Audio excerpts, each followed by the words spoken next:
Então, sem mais delongas, a gente vai reiniciar o nosso cronograma de aula. Bem, o assunto que vai ser tratado desta feita é um dos assuntos mais importantes em direito constitucional. Aliás, eu considero tudo em direito constitucional extremamente importante. Mas a gente vai tratar agora dos direitos e garantias fundamentais.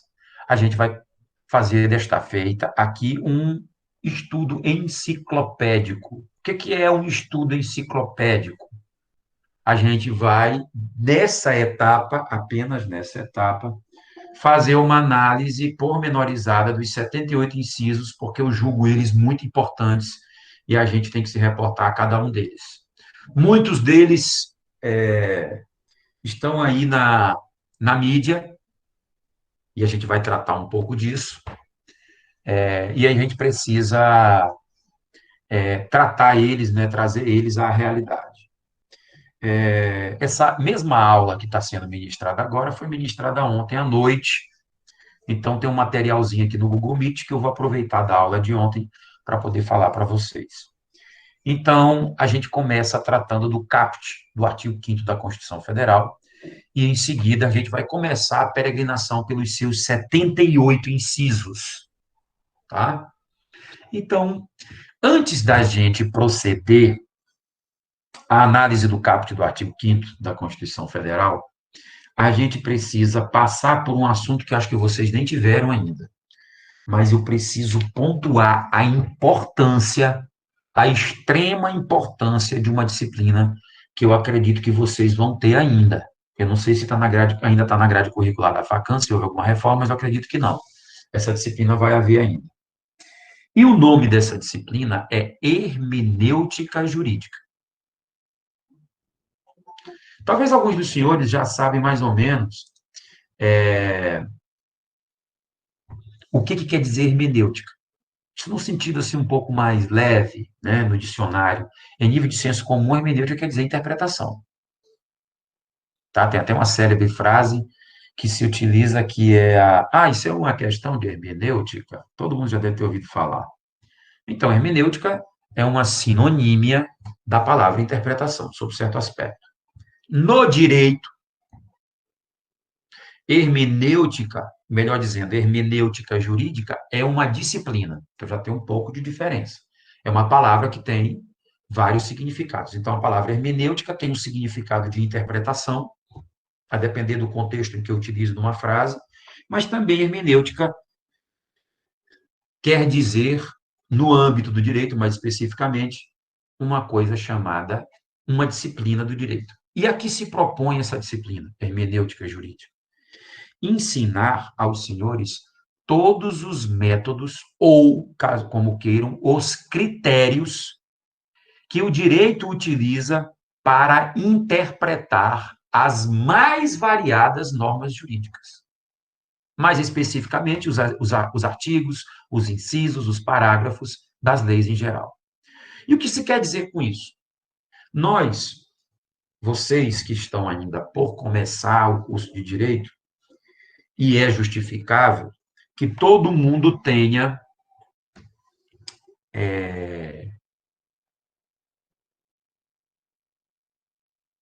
vamos dizer assim, a cultura de analisar as coisas que vocês leem pelo sentido literal do que está escrito.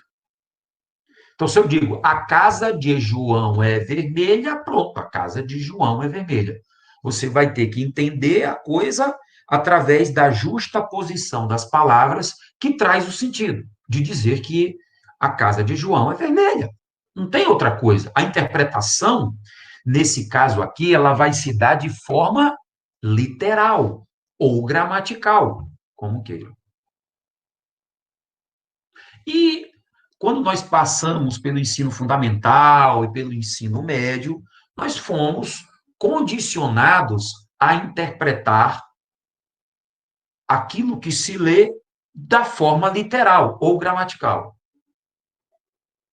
né? Entendendo-se esse como um único método, como um único critério para interpretar aquilo que se lê. É verdade ou não é? A casa de João é vermelha.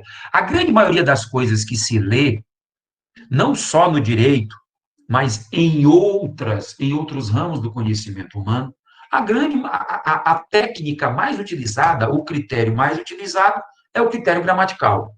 A interpretação conforme aquilo que está escrito. Só que no direito não é assim. Em que pese a gente utilizar, em que pese nós podermos utilizar, numa grande parte dos artigos, dos dispositivos legais que a gente lê, a interpretação gramatical, mas essa interpretação não é a única. E se os senhores não tiverem consciência disso, de que nem tudo que se lê em direito se deve impor uma interpretação gramatical, vocês vão ter problema. Então, eu até, na minha humilde compreensão, achava que a disciplina hermenêutica jurídica deveria vir logo no início do curso, que ela não depende de qualquer outra, para vocês logo aprenderem as técnicas e os métodos. Mas essa disciplina parece que vem no quarto período, em algumas faculdades vem no quinto, outras vem no terceiro. Dificilmente, eu nunca vi na grade curricular de faculdade nenhuma, a disciplina hermenêutica jurídica vir no início do curso. Mas eu entendo, particularmente, minha opinião, de que não haveria problema nenhum. Por quê? Porque o cidadão ele já aprende que, na verdade, ele não deve ler os dispositivos de lei. Quando eu falo dispositivo, eu falo artigo, parágrafo, inciso, tudo. Para você, logo no início do curso, entender que nem tudo deve ser interpretado da forma literal, da forma gramatical. Por quê? São várias, aliás, inúmeras as circunstâncias nas quais as coisas deverão ser interpretadas por um outro método que não seja esse que a gente é acostumado a ver, que é o método literal, o método gramatical. Então, eu preciso de antemão que vocês entendam isso. Então, quais são esses métodos? Bem, a hermenêutica jurídica vai dar vários métodos para vocês. Seguramente, de cabeça aqui, eu tenho uns 7 ou 8, mas deve dar mais ou menos uns 10. Então, eu tenho o método gramatical, eu tenho o método ou o critério gramatical de interpretação, que é você ler e compreender as coisas exatamente da forma e do jeito que estão escritas. Existe um método histórico, que, por exemplo, você vai ler e, para você entender, você vai ter que compreender aquilo ali da forma com que foi concebido, ao tempo em que esse dispositivo foi aprovado. Então, você vai ter que, para entender esse artigo, verificar em que contexto histórico aquilo foi concebido. É o método ou critério histórico.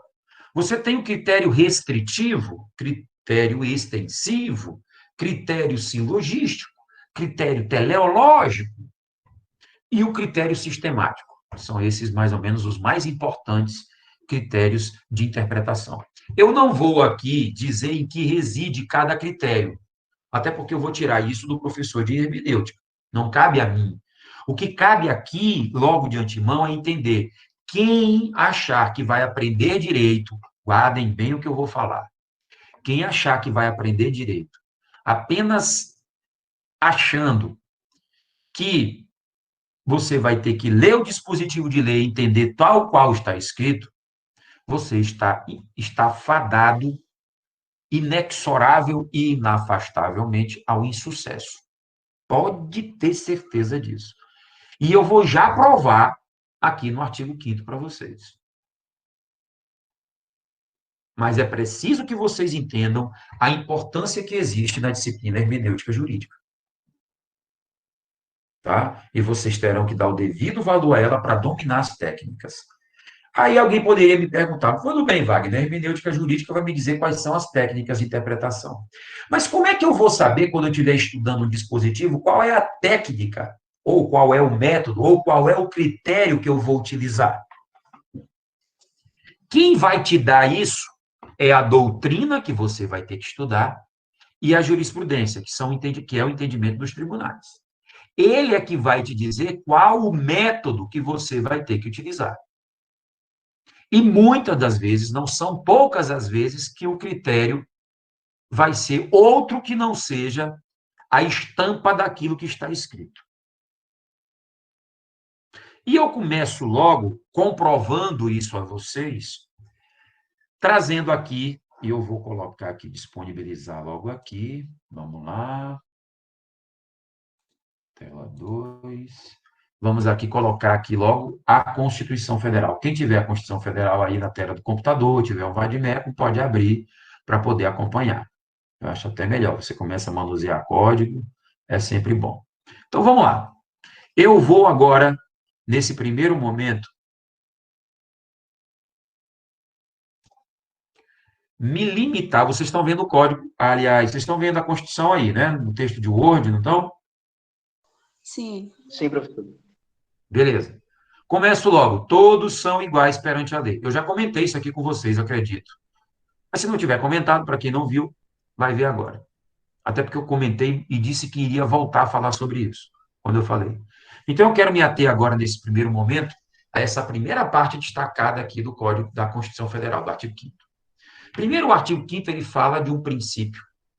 Existem alguns artigos que tratam de uma norma tão importante que é elevada à categoria de princípio. Eu já expliquei para vocês qual é a diferença de princípio para regra, não já? Já. Muito bem. Então, a primeira parte do artigo 5º diz o seguinte: todos são iguais perante a lei, sem distinção de qualquer natureza. Muito bem. Se você impõe uma interpretação gramatical, literal, né, você vai dizer o seguinte: a lei não pode estabelecer nenhuma distinção. É o que está aqui. E aí você simplesmente vai cair exatamente na esparrela da interpretação gramatical, quando não é esta interpretação que deve ser atribuída ao artigo 5º. Embora eu não tenha que ensinar para vocês os métodos, mas vocês vão ver que o critério aqui é sistemático, tem que levar em consideração todo o conjunto da Constituição. Então, eu não posso interpretar todos são iguais perante a lei, sem distinção de qualquer natureza, a ferro e fogo, ou seja, no sentido literal. E eu provo para vocês. Existem outros dispositivos constitucionais que tratam de distinções, que tratam de critérios de distinção. E não haverá afronta ao princípio da isonomia. Porque aqui, pelo que está escrito, sob qualquer hipótese, numa interpretação literal, não pode haver distinção. É o que se entende dessa primeira parte. E, na verdade, não é assim. Porque o critério de interpretação é o sistemático. Você tem que levar em consideração todo o conjunto, porque a Constituição estabelece distinções. E a legislação infraconstitucional, tudo que está abaixo da Constituição, também estabelece distinções. E aí? Ofende o princípio da isonomia? Eu vou provar que não. Então, vamos embora lá. Eu quero chamar a atenção aqui para um artigo. Eu sou professor de Direito Constitucional do 9º período. De Direito Tributário. Então, se até lá eu estiver na instituição, quem sabe, espero estar, poderá ser eu o professor de Direito Constitucional no 9º período. Então, preste bem atenção quando vocês se livrarem de mim e falarem mal de mim, que a gente ainda vai se encontrar. Tá? E aí, no 10º período, deverei ter tributário 2 com vocês, que é 1 e 2. Entendeu? Portanto, espera terminar o curso para falar mal de Wagner. Entendeu? Não é não, Samara? Samara deitada aí no ventilador, show de bola, no celular, entendeu? Ali, de olho no WhatsApp, esperando o crush mandar uma mensagenzinha. Não é não, querida? Olha lá. Deixa para namorar só depois do mestrado, viu? Depois você tiver com 26 anos, aí você já vai estar liberado para namorar. Enquanto isso, é só estudar. Então, bora lá. Existe um artigo, vocês vão estudar uma disciplina chamada Direito Tributário. A parte constitucional do direito tributário, ela está disposta entre os artigos 145 e 162 da Constituição, salvo engano. E existe um artigo chamado, aliás, o artigo 150, que trata dos princípios constitucionais tributários. É claro que eu não vou exigir direito tributário para vocês, mas eu preciso trazer algumas questões de outras disciplinas que estabelecem distinções. E o artigo 150 da Constituição trata dos princípios constitucionais tributários. Ele trata de um princípio chamado princípio da capacidade contributiva. Eu cheguei a comentar isso com vocês, não? O princípio da capacidade contributiva, ele diz mais ou menos o seguinte: sempre que for possível, aliás, deixa eu fazer o seguinte, eu vou aqui para o artigo 150, daqui a pouco a gente volta.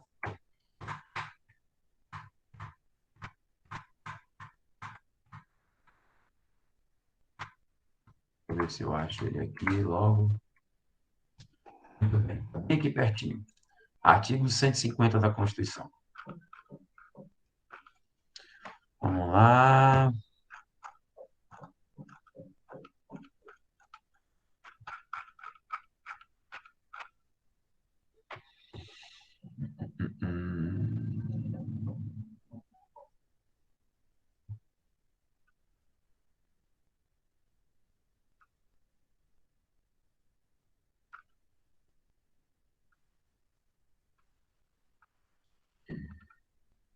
Deixa eu ver aqui. Bem aqui,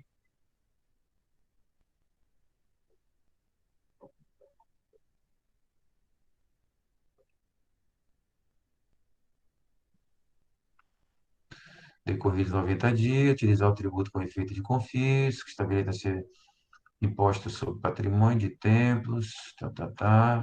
Bem aqui, a Constituição Federal é o seguinte, ela fala o seguinte, que é vedado, é proibido à União, aos estados, aos municípios e ao Distrito Federal instituir tratamento de desigual entre contribuintes que se encontrem em situação equivalente. Guardem bem isso aqui. O que ele está querendo dizer? Esse aqui é o chamado princípio da capacidade contributiva.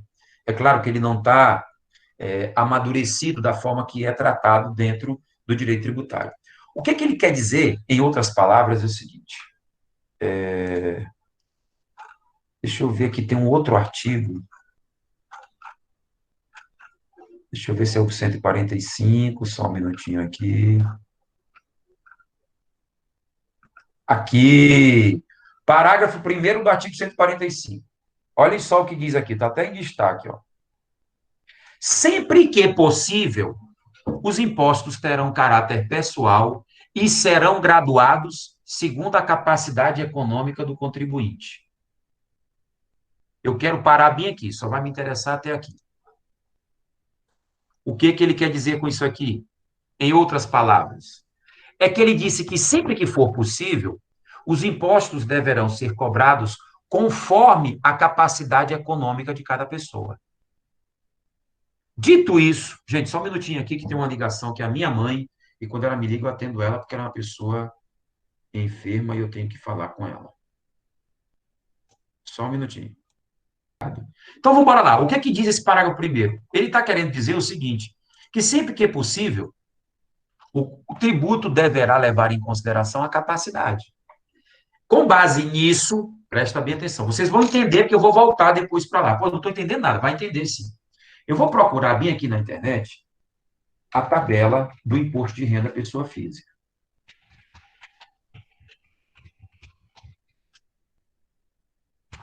Vamos lá, estou procurando aqui, calma aí, deixa eu ver se eu acho a tabela. Eu acho que é essa daqui, vamos lá. Vou colocar ela aqui em tela para vocês. Vamos aqui analisar aqui, é claro que isso aqui não é matéria nossa, tá bom? É só para a gente entender. Se alguém tiver condições de ler essa tabela leva em consideração o valor que cada pessoa física, ganha mensalmente. Ela está vigente desde abril de 2015. Essa tabela ela diz o seguinte, presta atenção. Quem ganha até R$ 1.903,98 não paga imposto de renda. Está aqui, ó, está isento. Não paga. Não paga. Quem ganha até 1.903, mensalmente. Tá? Quem ganha de R$ 1.903,99 até R$ 2.826,65 mensais, paga uma alíquota de 7,5% em cima do que ganha, a título de imposto de renda. É descontado, inclusive, na fonte. Todo mês é descontado, para quem ganha nessa faixa salarial. Já que, repara, 7,5%. Quem ganha de 2.826,66 até R$ 3.751,05, a alíquota é maior. Costuma-se dizer que o animal que simboliza o imposto de renda é o leão, a mordida do leão é maior. Já paga o dobro nessa faixa salarial. Quem ganha de R$ 3.751,06 até R$ 4.664,68, a alíquota de imposto de renda mensal é de 22,5%. E, por último, quem ganha acima de R$ 4.664,69, a alíquota de imposto de renda é de 27,5%. Fica claro que esse imposto é apenas um dos vários tributos existentes, leva em consideração a capacidade econômica das pessoas.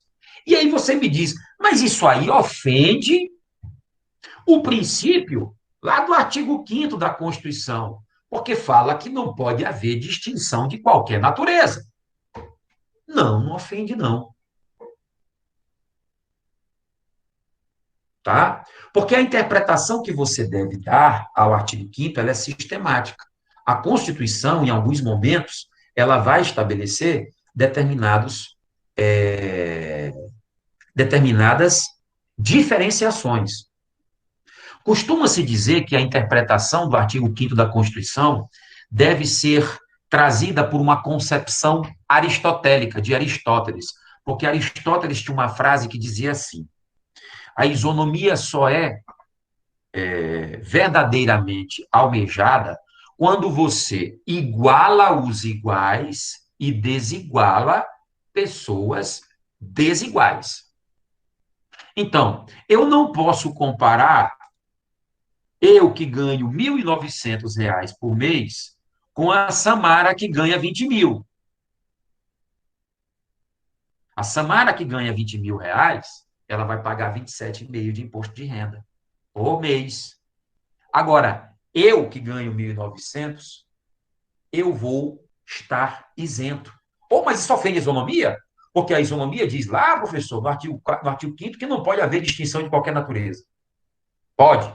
A distinção existe. Ela não pode. O que o artigo 5º quer dizer é que não pode haver distinção entre pessoas iguais. Assim, se eu ganho 20 mil e a Samara ganha 20 mil, ela paga imposto de renda e eu não pago, aí está errado.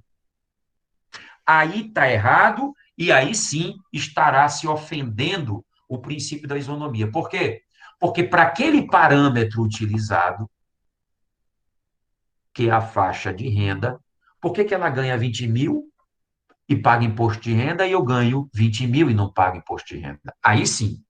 O critério utilizado é a capacidade econômica. E na capacidade econômica, nós somos iguais. Portanto, não poderá haver tratamento desigual. E a concepção aristotélica, ela diz, os iguais, a depender do critério utilizado, os iguais devem ser tratados de forma igualitária. Só devendo ser tratados de forma desigual aqueles que, para o parâmetro considerado, são considerados desiguais. Portanto, eu que ganho 1.900, ela que ganha 20 mil, nós não somos iguais. Para fins de capacidade econômica e financeira, nós não somos iguais. Portanto, haverá necessidade de uma desigualdade de tratamento. Ora, se a gente pensar, se a gente abstrair aqui a corrupção do Brasil, endêmica, né, e nós fôssemos um país sério, na verdade, esse tratamento desigual viabiliza a verdadeira igualdade, viabilizaria. Porque quem ganha mais, paga mais. Quem ganha menos ou pouco, ou paga menos ou não paga nada. E aí você permite uma distribuição, né? Viabiliza uma isonomia. Portanto, lá voltando para o artigo 5º da Constituição Federal, vamos lá, todos são iguais perante a lei, sem distinção de qualquer natureza. Nós devemos dar uma interpretação sistemática, ou para alguns aristotélica, porque a desigualdade sempre vai haver. Então, nós temos, a depender do parâmetro, que dar um tratamento desigual. Essa questão de igualdade ou desigualdade depende do parâmetro utilizado. E eu vou provar para vocês, para não ficar muito abstrato. Eu vou trazer aqui 2 exemplos que já foram julgados pelo Supremo Tribunal Federal sobre esse assunto. Certa feita, um determinado estado da federação abriu concurso. Deixa eu tomar aqui um golinho d'água. Ai, que coisa boa, olha aí. Não está aparecendo. Aliás, eu vou aproveitar aqui, né, e mostrar para vocês aqui a janela do meu quarto. Só para a gente... Ai, cadê? Isso aqui é a janela, está aqui atrás de mim, é a janela do meu quarto. Tá bem aí, ó. Com vocês aí. É... Aprendi essa manhãzinha aqui. Besteira. Gostaram? Gostaram aqui da minha janela? Vai ter um churrasco aqui no sábado. Quem quiser vir, pode vir. Sem problema nenhum. Então, preste atenção. É verdade. É porque, na verdade, tiraram essa foto aqui. Acho que nem me cobraram os direitos autorais. Então, bora lá. Então, preste bem atenção. Eu vou citar 2 exemplos aqui, onde em um não vai haver afronta ao princípio da isonomia, que é o do caput do artigo 5º, e outro vai haver. O caso era o seguinte: abriu-se edital para concurso. Para concurso de auditor fiscal do Estado. E, em um determinado ponto do edital, ficou estabelecido que as pessoas portadoras de deficiência física não poderiam participar do concurso, do certame. É claro que, para o concurso que se está utilizando, que é auditor fiscal, não deve haver qualquer tipo de preconceito em relação às pessoas que são portadoras de deficiência física. Assim, você está ofendendo o princípio da isonomia. Por quê? Porque o exercício da função de auditor fiscal não tem qualquer associação ou não depende de qualquer mecanismo motor, ou seja, de você conseguir andar ou não conseguir andar. Portanto, esse dispositivo do edital é flagrantemente inconstitucional, porque ofende o princípio da isonomia. Estabelece tratamento desigual quando não deveria ser tratado. Por quê? Porque qual é o critério? Concurso público para que você precisa muito mais do intelecto. Você passou no concurso, você pode ser auditor, mesmo que você não tenha o movimento das pernas, por exemplo. Qual o problema que isso vai trazer? Nenhum problema. Portanto, a ofensa ao princípio da isonomia, ao critério utilizado. Certa feita, em outro momento, o governo do Estado de São Paulo fez um concurso para um destacamento da Polícia Militar, não sei se era o BOP, acho que era o BOP, tá? E o edital dizia que pessoas portadoras de deficiência física não poderiam participar do concurso. Ora, o concurso era para um destacamento da Polícia Militar, que é uma polícia de contenção, né? Aquela que vai para a rua para poder manter a ordem pública, para bater de frente com os desordeiros. Então, o que acontece? O dispositivo dizia que a pessoa não poderia ser portador de deficiência física. Aí teve gente que entrou e disse, não, isso é inconstitucional, isso foi parar no Supremo Tribunal Federal. E o Supremo Tribunal Federal entendeu que não havia qualquer inconstitucionalidade. Mas como que no primeiro tinha e no segundo? Gente, com todo respeito, não é nenhum demérito às pessoas portadoras de deficiência, mas existem algumas atividades que, infelizmente, pessoas portadoras de deficiência física não podem exercer a função. Você vai imaginar, não é nenhum preconceito. Quem quiser achar, que acha. Eu não estou estabelecendo nenhum preconceito e digo de antemão que minha aula eu gravo. Para que ninguém depois utilize, pegue o trechozinho, diga, ó, o cara aí é preconceituoso, eu peguei só o trecho. Não, eu gravo. O que eu estou querendo dizer é que existem atividades que um deficiente físico não pode desenvolver por uma questão simples. Entendeu? Porque você precisa usar as pernas. Coloca um serviço de estivador. Um serviço de pedreiro, de um cidadão que tem que estar subindo em andaime para fazer reboco ou fazer alguma coisa. É claro que eu não estou dizendo que pessoas de deficiência física não possam trabalhar na construção civil. Só que você precisa adaptar algumas funções. Eu já vi, por exemplo, matérias de pessoas portadoras de deficiência física que trabalham na construção civil, mas em atividades em que são permitidas. Por exemplo, trabalhar com acabamento, fazer rejunte de. Aí tudo bem, você consegue adaptar. Agora, existem algumas funções que, infelizmente, eles não podem exercer. E essa função exercida por esse destacamento da Polícia Militar, não. O cara está lá subindo o morro, descendo o morro, trocando tiro, entendeu? Tem condição? Não tem. Portanto, o Supremo Tribunal Federal entendeu que não havia qualquer inconstitucionalidade a respeito disso. Então, essa questão de ofensa à igualdade, que a gente chama de princípio da isonomia, ele deve ser cotejado com o universo fático em que se está discutindo, para poder saber se há ou não afronta ao princípio da isonomia. Se está havendo desigualdade entre iguais, haverá flagrantemente inconstitucionalidade. Agora, a desigualdade entre desiguais, tá? Ela não é inconstitucional. E eu provei isso lá no artigo 145, parágrafo 1º da Constituição Federal, no que diz respeito à tributação. Comprovei também aqui nesses dois casos que eu acabei de citar para vocês em relação a processo licitatório. Portanto, diga. Os exemplos que o senhor deu, porque eu não sei se já foi resolvido ou se ainda está rolando o processo, porque entraram com uma ação porque durante as provas da UEMA, para a questão de CFO, não tinha vaga para pessoas portadoras de deficiência física. Então, por isso Mas que aí está errado. Aí então, está errado, porque aí veja bem. a prova foi, eu acho que nunca saiu o resultado daquela prova, acho que eles cancelaram, não sei o que aconteceu ainda. Uma coisa é você, por exemplo, portador de deficiência física pode ser policial militar? Pode.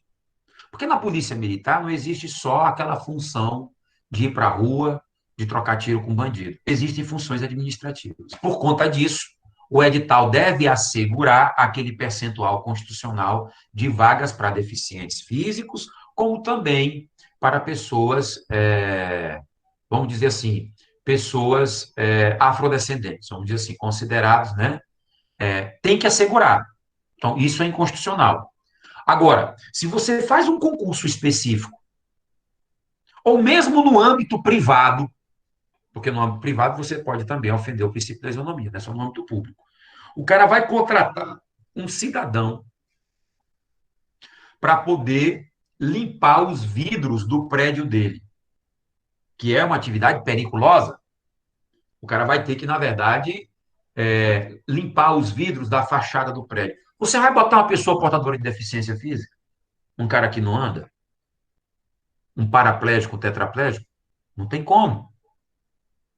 Você pode até locubrar a possibilidade de se fazer uma adaptação, mas é muito mais perigoso. Isso é até por uma questão de preservação de vida. Agora, esse concurso que tu está falando aí, há necessidade de se preservar vagas para deficientes físicos, por quê? Porque o concurso para policial militar também tem vagas para o quê? Que podem ser adaptadas ao deficiente físico, como, por exemplo, as funções administrativas. O Batalhão Central da Polícia Militar, lá tem vários escritórios, trabalham pessoas com deficiência. Eu estive lá, trabalham várias pessoas portadoras de deficiência física, mas trabalham em cargos administrativos, cargos protocolares. E aí, não há problema nenhum. E se não for oferecido um número de vagas para essas pessoas, aí sim você poderá entender que houve inconstitucionalidade. Tá? Mas quando a função específica a ser exercida exigir a integridade física de alguém como condição para exercer a atividade, não haverá inconstitucionalidade. Então a gente tem que separar as duas coisas. Está entendendo, Otávio? Então, se a função for muito específica e ela imprescindir que a pessoa tenha a integridade da sua locomoção como condição para exercer aquela atividade, não há como você colocar isso a outra pessoa. E aí, especificamente falando, não haverá afronta ao princípio da isonomia. Portanto, a interpretação do artigo 5º, ela deverá ser sistemática, ou melhor dizendo, aristotélica. Vamos ver qual o critério e vamos ver se está havendo desigualdade entre iguais. Porque se houver desigualdade entre iguais, aí haverá inconstitucionalidade por ofensa ao caput do artigo 5º da Constituição Federal. Tá? A segunda parte, se a gente for também pôr uma interpretação gramatical, a gente vai cometer também injustiça. Porque olha só, a segunda parte do artigo 5º ela diz assim: garantindo-se aos brasileiros, brasileiro e estrangeiro que aqui resida, a inviolabilidade do direito à vida. Eu vou ficar bem isso aqui, ó. Garantindo-se aos brasileiros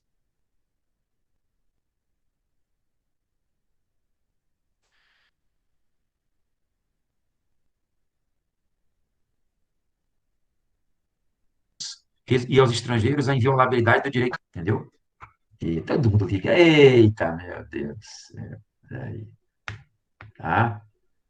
Muito bem. Se você for interpretar isso aqui, ó, a garantia do direito à vida, de uma outra forma, ela se dá apenas aos brasileiros e aos estrangeiros que aqui residam. Eu cito muito como exemplo, por exemplo, se nós interpretássemos isso aqui ao pé da letra,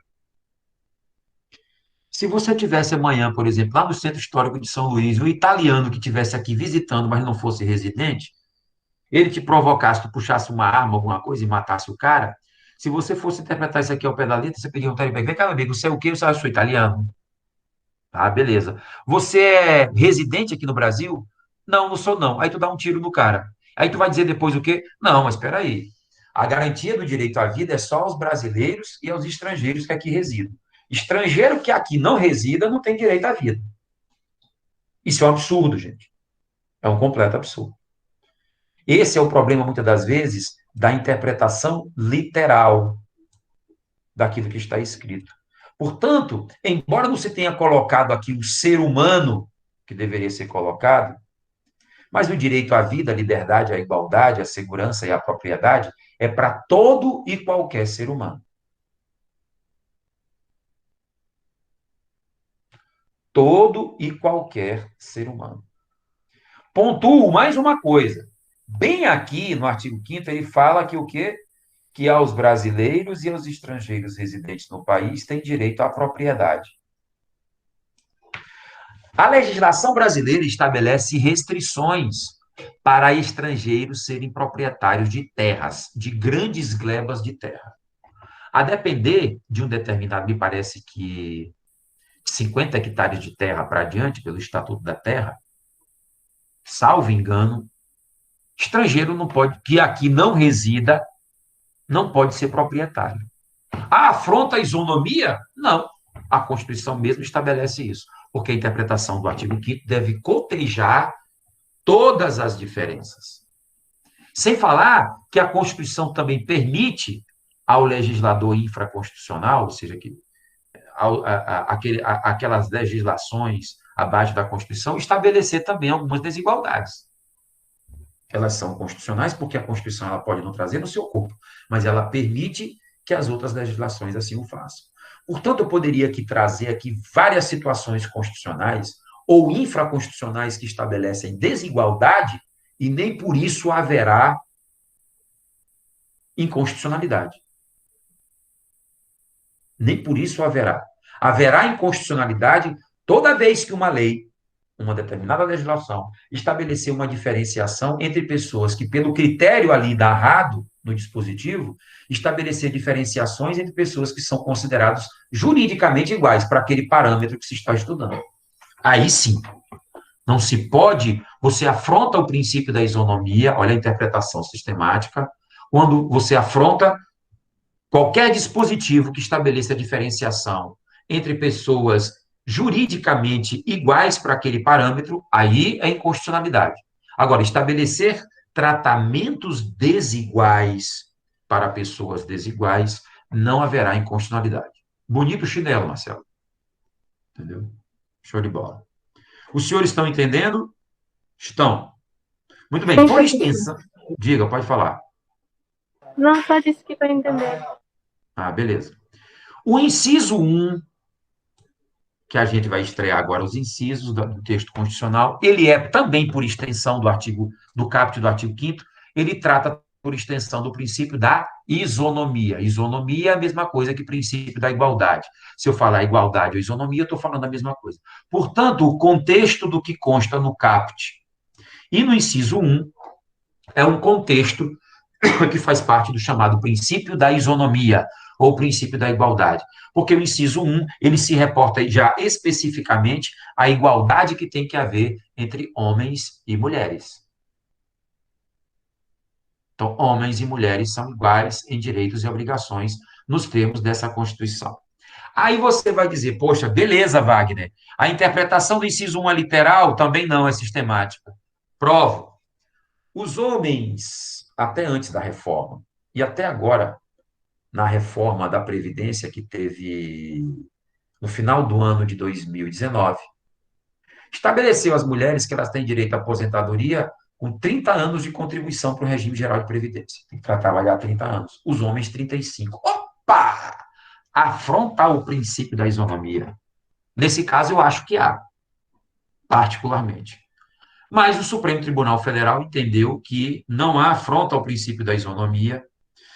E a justificativa que se deu para isso, quando essa regra surgiu, é que as mulheres eram multivalentes, porque além das funções de trabalho, eram esposas, eram donas de casa e cuidavam dos filhos, etc, etc, etc.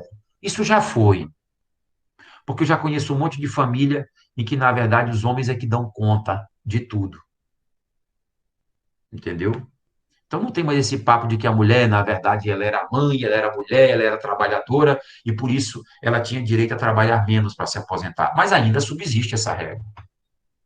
Mas eu entendo que, num passado, aí a interpretação histórica, em que, na verdade, se dava, a mulher tinha permissão de trabalhar menos, é porque ela é realmente, a grande maioria das mulheres, encampava funções de administradora do lar, dos filhos e de uma série de coisas. Nada mais justo do que permitir que a mulher pudesse se aposentar com menos idade. Era a justificativa que se dava e que ainda continua prevalecendo. Entendeu? Portanto, não foi considerado inconstitucional. Não é considerado inconstitucional. Eu já acho que a sociedade mudou demais. E tanto mulheres como homens estão no mercado de trabalho, como também cuidam de filhos e cuidam de coisas de casa. Eu conheço aí muitos homens aí que cuidam de filhos. É claro que a grande maioria das mulheres, eu não posso negar, são aquelas que, no final de um casamento, por exemplo, são elas que ficam com os filhos e que cuidam dos filhos. Nada melhor do que mãe. E eu tenho a minha mãe como exemplo. Entendeu? Na verdade, não foi por separação, foi pelo falecimento do meu pai. Eu tenho certeza que foi ela que acabou sendo pai e mãe, que a gente chama de pai, porque era ela que dava conta dos deveres da gente, era ela que ia em colégio dar conta da vida da gente, era ela que trabalhava para levar o sustento para dentro de casa, era ela que fazia tudo. Muitos homens não teriam a força, modéstia à parte, da mulher que minha mãe foi. Muitos. Muitos, muitos, muitos. Não teriam essa dedicação toda, não. Portanto, ainda atribuo à mulher ainda. Mas também, hoje em dia, as mulheres também, muitas mulheres não querem nem saber de filho depois que se separam. Isso é inafastável, tá? E eu costumo sempre dizer que as mulheres, se você tem uma mulher boa, de bom caráter, de boa índole, ela é melhor do que qualquer homem bom, de bom caráter e de boa índole. E a mulher também, quando não presta, ela também consegue ser melhor do que o homem. A mulher é melhor do que tudo. Então, quando ela é uma boa pessoa, de um bom caráter, de uma boa índole, ela é melhor do que qualquer homem. Também, quando ela não presta, ela também consegue ser melhor do que qualquer homem. Eu duvido que tenha alguma mulher que diga que é aí que eu estou errado. Estou errado? Pode dizer.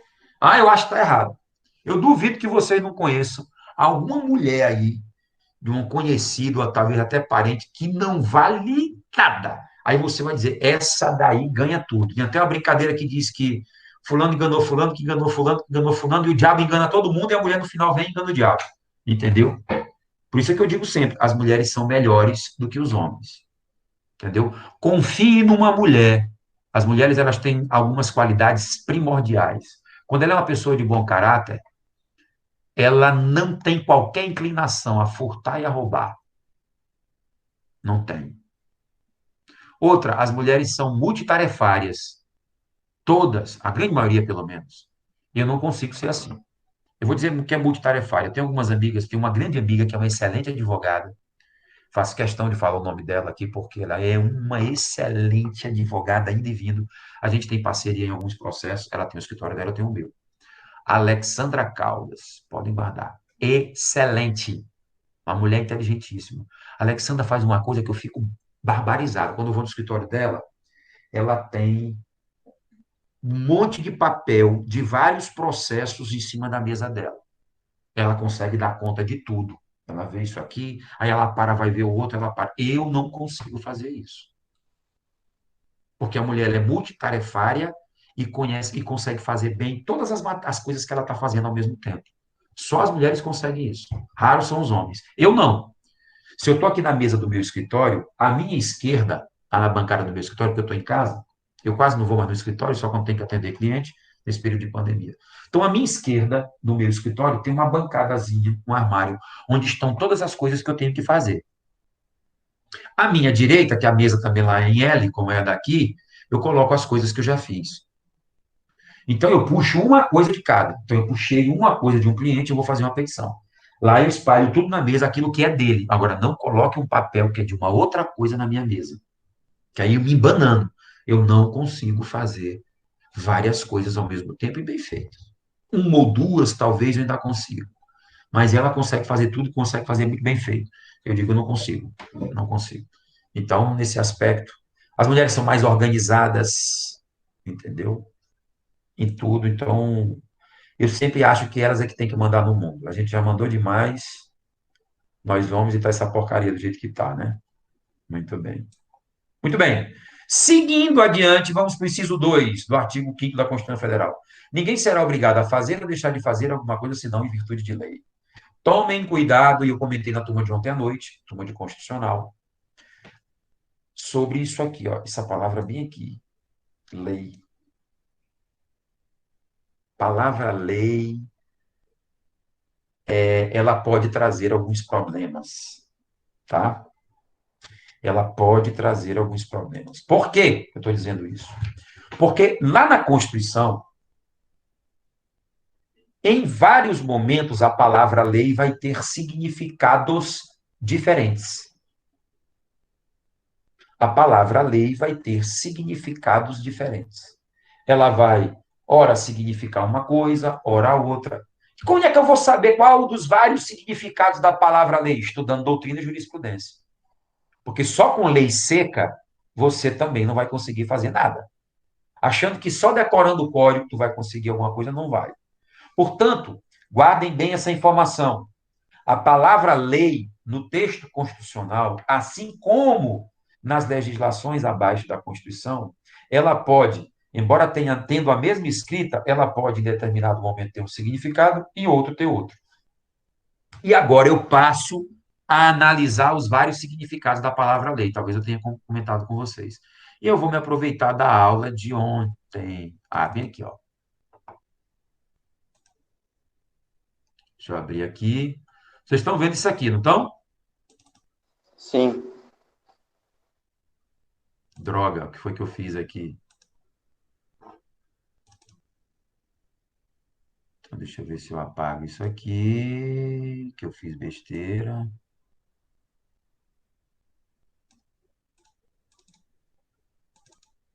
Nossa, por que foi que saiu do enquadro aqui? Pronto. Beleza. Presta bem atenção. Eu vou até tentar aproximar mais um pouquinho aqui. Como é que eu faço o zoom nessa porcaria aqui? Entendeu? Eu sou craque de Word, mas aqui, eu não sei como é que eu consigo.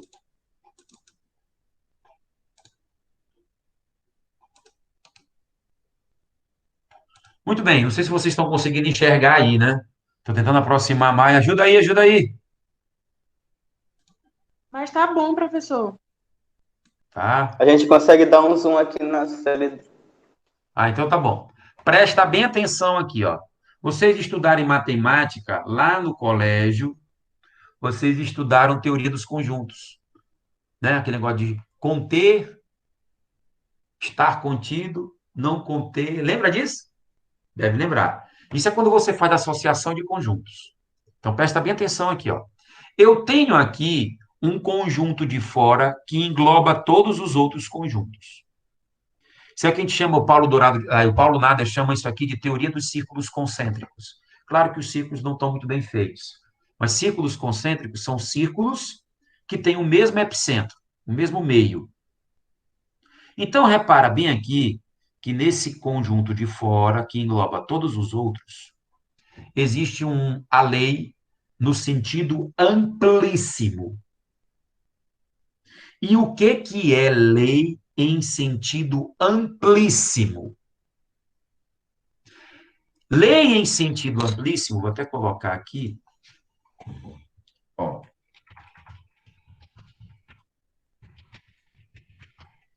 Lei em sentido amplíssimo é toda norma escrita ou não, vou colocar assim. Lei em sentido amplíssimo é toda norma escrita ou não escrita, vou colocar um hífenzinho aqui que tem,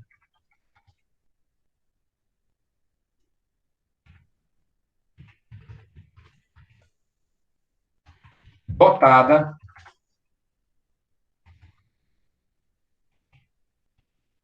ou não de sanção. Então, presta bem aqui. Deixa eu ver se eu consigo aqui, sabe o quê? Separar aqui que eu não estou conseguindo. Quer saber? Esse bicho aqui não está obedecendo as minhas ordens.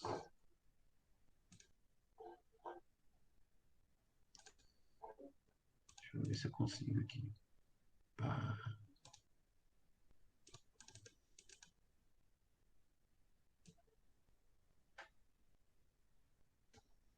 Pronto. Lei em sentido amplíssimo. Não sei se vocês estão conseguindo ver. Eu vou colocar para cá, cara, porque esse Whitebird deixa a lousa como se fosse o Word mesmo. Em sentido amplíssimo. Melhorou agora? Beleza. Lei em sentido amplíssimo.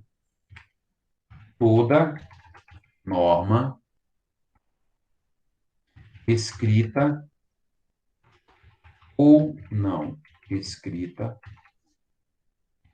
dotada ou não de sanção. Beleza. O que você quer dizer com isso? Todas as normas que existem numa sociedade, todas as normas, todas, tudo que você imaginar é lei no sentido amplíssimo. Tá? E aqui nós temos, por exemplo, as normas de etiqueta social. Tá? Essas normas, por exemplo, não são normas não escritas, elas não estão documentadas. E se elas não estão documentadas, elas não têm sanção, não têm qualquer penalização. Assim, se você for convidado para a casa de um amigo para jantar, e você, antes de levantar da mesa, dá um sonoro arroto, você não vai para a cadeia e nem será processado por algum tipo de indenização por causa disso. Porque essa é uma norma que não é dotada de sanção. Então, todas as normas, todas, inclusive as dotadas de sanção, são leis em sentido amplíssimo. Tá bom? Então, aqui estão as leis em sentido amplíssimo. As normas escritas, que são dotadas de sanção, as leis, como nós não conhecemos, e as normas que não são escritas e não são dotadas de sanção. Porque pela nossa cultura anglo-saxã, somente as normas escritas podem ser capazes de ser dotadas de sanção, pelo menos no primeiro momento. Aí o que acontece? Então, todas as normas, todas as dotadas de sanção, são aquelas que o quê? Que uma vez não obedecidas, traz algum tipo de penalização, na ordem penal, na ordem civil e por aí vai. Todas as normas. Por isso é que o conjunto, senhores, aqui,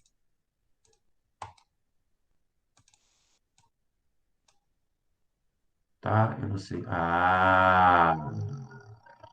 É no mouse.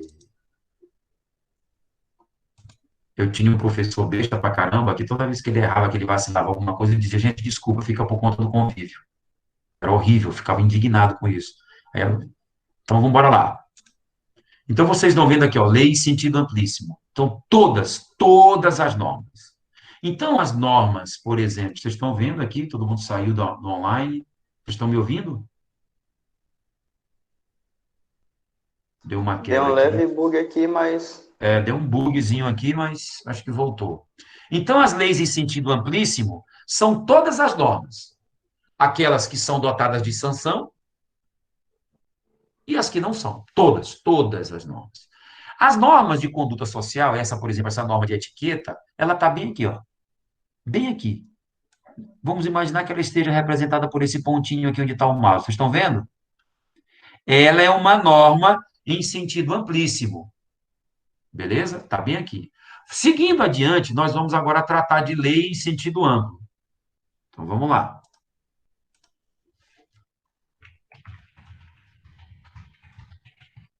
Lei em sentido amplo.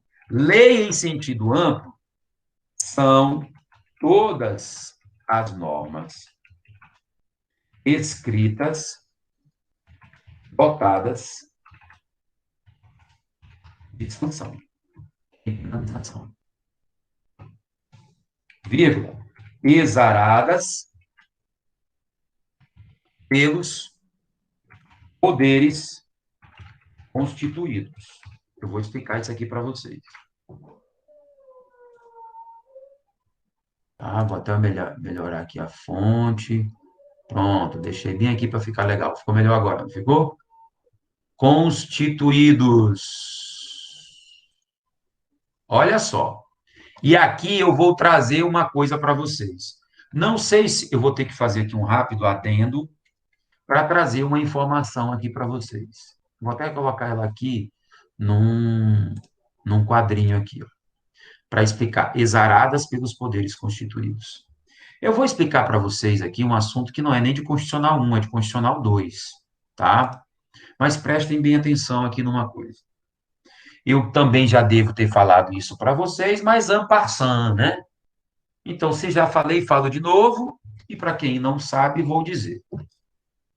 Eu já devo, não sei se eu falei para vocês, do sistema de freios e contrapesos, onde todos os poderes exercem funções dos outros. Já falei? Mas se falei, falo de novo. Vamos aqui, todo mundo sabe que os poderes constituídos são poder executivo, é isso? Poder legislativo, todo mundo sabe que é poder. Todo mundo sabe disso aqui. Quando você estudou isso aqui, lá no ensino médio, você deve ter estudado da seguinte forma: poder executivo administra.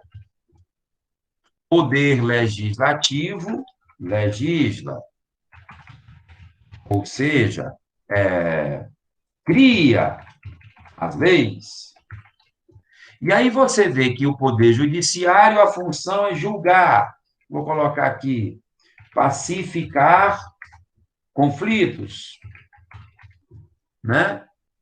Através do julgamento. Foi assim que vocês aprenderam lá? Todo mundo aprendeu assim, beleza. Fica parecendo que cada um no seu quadrado, ninguém faz mais nada. Mas eu vou provar para vocês que no nosso sistema constitucional, copiado do direito americano, cada um dos poderes exerce um pouquinho da função dos outros. Isso é o que a gente chama, eu vou colocar bem aqui, vocês nunca mais vão esquecer, o sistema de freios e contrapesos. Também chamado de... não vou nem colocar, porque vem do direito americano, que é chamado Checks and Balances Systems. Gostaram do meu inglês? Show de bola, hein? I speak English, but not very well. Fiz inglês. Então, isso é copiado de lá. E o que se chama esse sistema de freios e contrapesos? O que significa esse sistema de freios e contrapesos? É que cada um dos poderes, além de ter a sua função principal, que eu vou chamar aqui de função precípua, cada um dos poderes exerce um pouquinho da função dos outros. Então, vou provar para vocês. Então, a função principal do poder legislativo é administrar. Mas aí eu vou colocar aqui, o poder executivo legisla, cria normas, porque a função, pelo que eu sei, é do poder legislativo.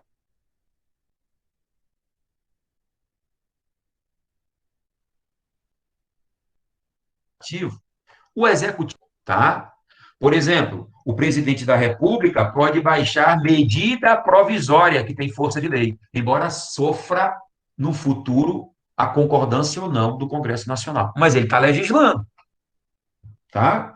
Os governadores e prefeitos, nesse período de pandemia, baixaram decretos, não é decreto-lei.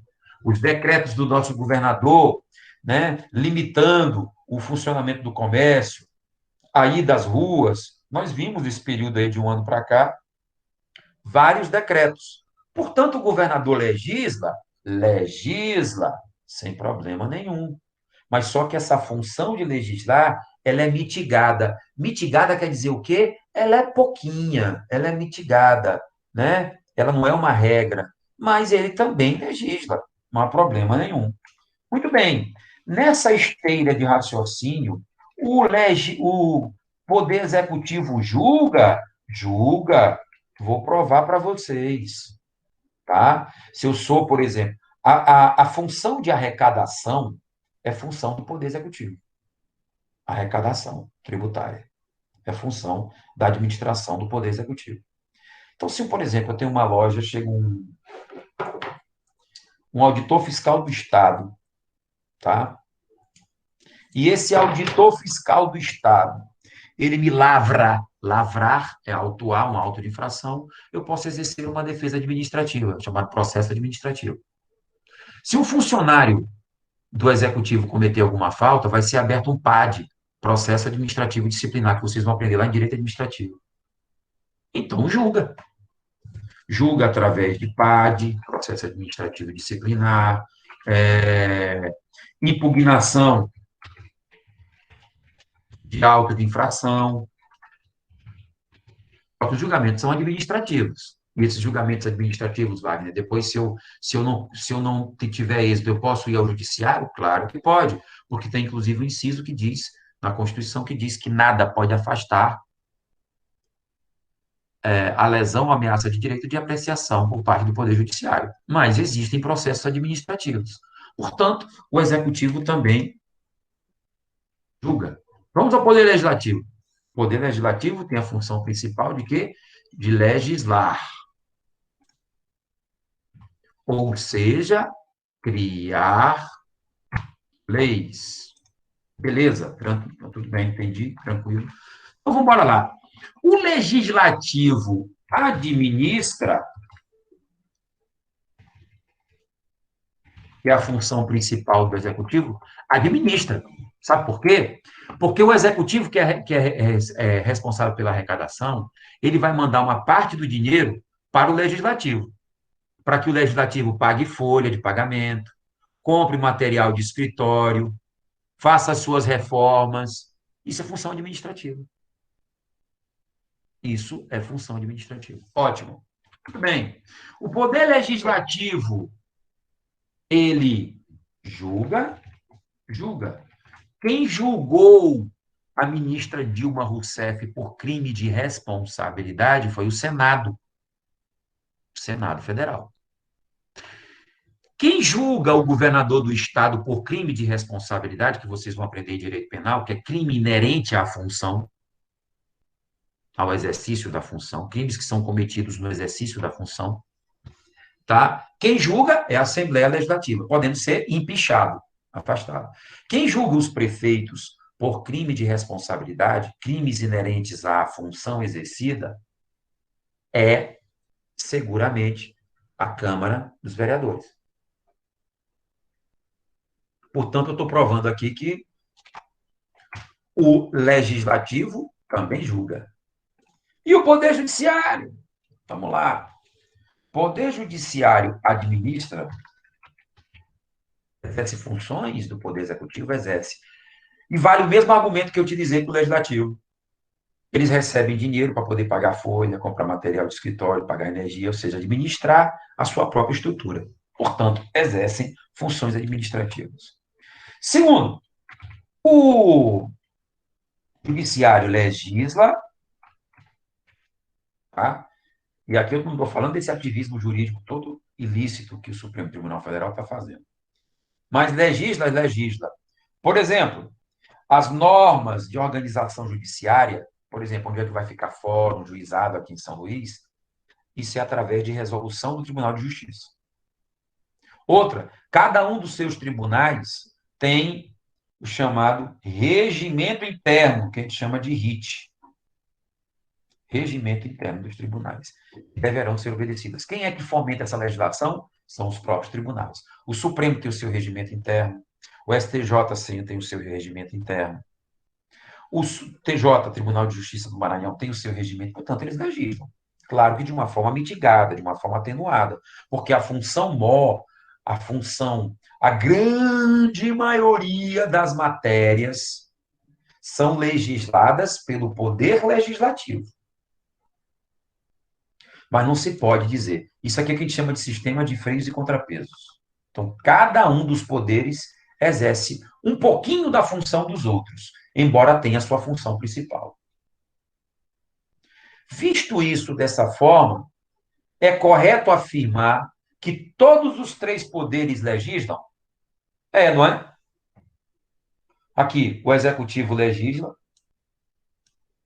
o Legislativo, a função principal é legislar, e o Poder Judiciário também legisla. Opa, beleza, entendi. Então, vamos lá. Lei em sentido amplo são todas as normas escritas dotadas de sanção, e todas elas são exaradas por todos os poderes constituídos. Então, lei em sentido amplo são todas as normas jurídicas que são emitidas pelo Poder Legislativo, pelo Poder Executivo e pelo Poder Judiciário. Todas elas são dotadas de sanção? São. São escritas? São. E são emitidas por todos os poderes, e elas devem ser obedecidas. Por último, nós temos aqui, deixa eu botar isso aqui para cá, porque isso aqui pertence aqui. Por último, nós temos as leis em sentido estrito, também chamado de restrito. E essas aqui são as normas escritas dotadas de sanção. Quando eu falo dotada de sanção, é que se não for obedecida, o cidadão vai ter que pagar um preço por isso, né? Dotadas de sanção, de penalização, tá? Exaradas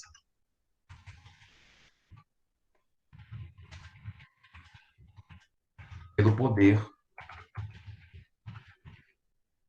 Legislativo. Aqui já mudou um pouquinho, já restringiu mais. Vocês estão entendendo aqui? Vou esperar vocês anotarem, para voltarem a prestar atenção. Quem quiser anotar.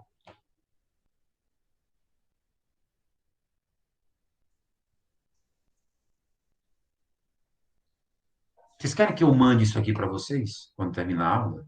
Eu mando no grupo, se não quiser anotar. A não ser que alguém queira. Então, deixa eu logo ir salvando aqui. Ai, professor, eu já escrevi até aqui, eu vou continuar então.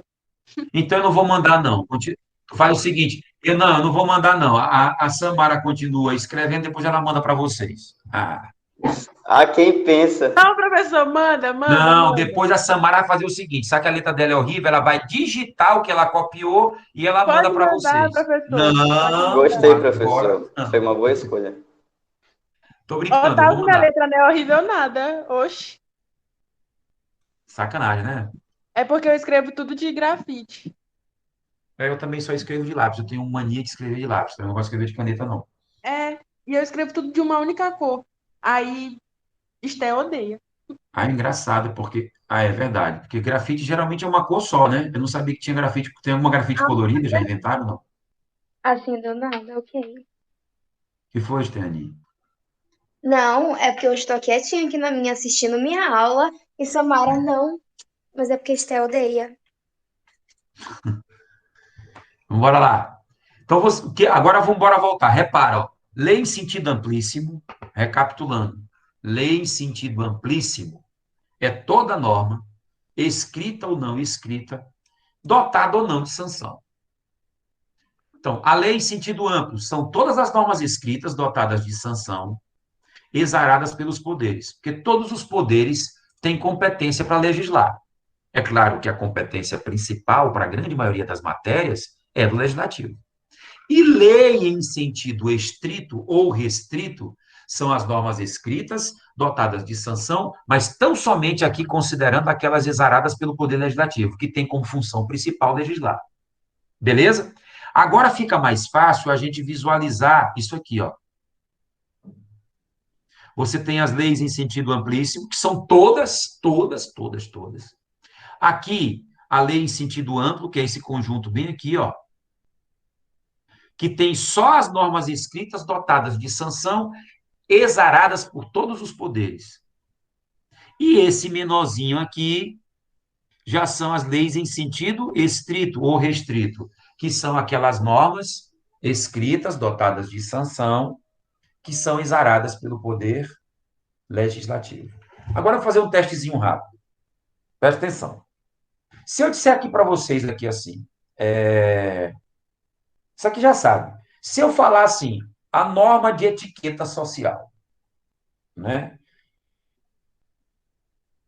Se a lei, essa lei, ela é lei em sentido amplíssimo, a norma de etiqueta social?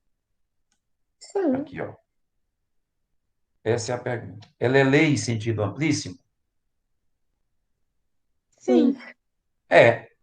Só que ela é uma norma não escrita, no caso dela, e que não tem qualquer sanção, né? Mas ela é lei em sentido amplíssimo. Então, vamos embora lá. Agora eu vou falar de uma outra.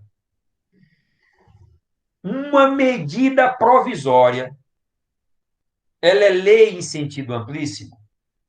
Sim. Sim. Sim, está no conjunto de fora. Ela é lei em sentido amplo? Sim. Sim. Sim. Ela é lei em sentido estrito? Não. Não. Porque lei em sentido estrito é só aquelas leis que são exaradas pelo legislativo. Medida provisória é do presidente da República. Portanto, a medida provisória ela está bem aqui, ó. Mas ela é dotada de sanção, ela é escrita, medida provisória, só que ela é lei em sentido amplo. Agora eu pergunto, a Constituição Federal é lei em sentido amplíssimo? Sim. Sim. É lei em sentido amplo? Sim. Sim. É lei em sentido estrito? Também. Não? Não. Não, Não. por que não é não? Quem foi que Ela aprovou a Constituição Federal, Marcelo? Foi o Ah, é presidente, foi? verdade. É verdade.